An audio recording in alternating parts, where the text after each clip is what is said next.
Good morning, my name is Ellis Reyes, and Genoveba is my aunt. And first of all, I'd like to start off by saying thank you to my cousins and my uncle for setting up my remarks so amazingly, unintentionally. They alluded to some characteristics about my aunt that I'm going to talk about in a little bit different way. So forgive me while I get my notes out.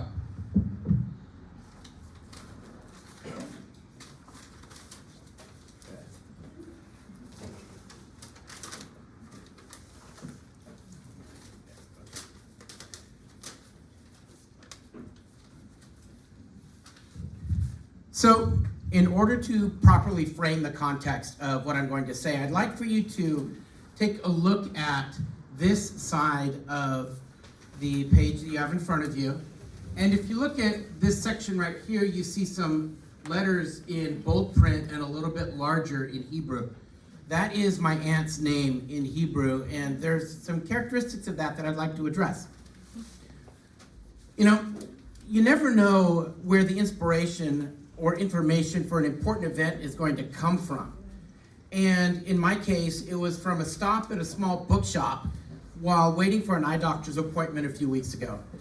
While I was there, I perused many books and brought a few home. And one of them that went home with me is a book called Sephiroth, the Book of Letters by Rabbi Kushner.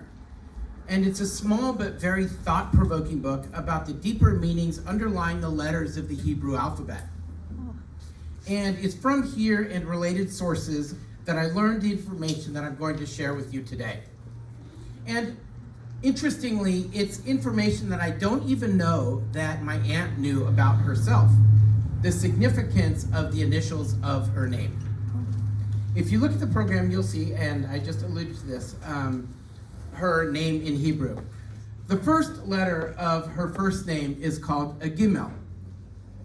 That represents the act of giving, of generosity. Its shape, if you look at it, and for those of you unfamiliar with Hebrew, it's read from right to left instead of from left to right as we do in English. But if you look at the letter Gimel, it looks at the bottom like it has a little foot outstretched. And that represents the generous giving to the needy. And what better metaphor is there than that to represent my aunt's generosity and her openness and her willingness to do for others before she did for herself.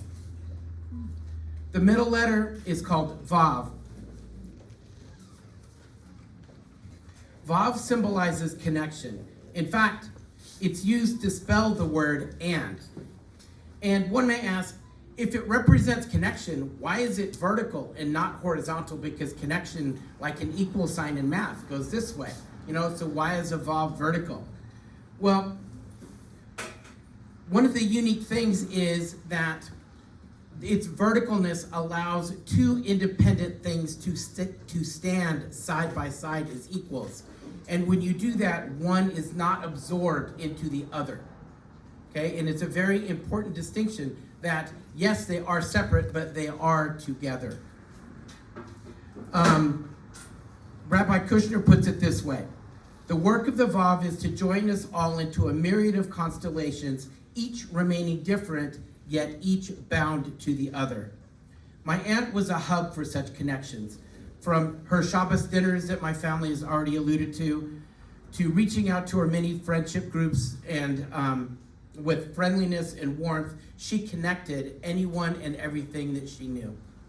Finally, and most significantly, is the final letter, her final initial, which is called a bet. Bet represents a house or a home. In fact, the word for house in Hebrew is bait. It is said that you could walk into the letter bet and be at home, and such was the case in my auntie's home.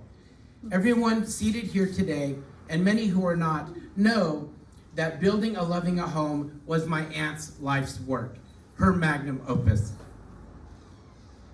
And in it, she excelled.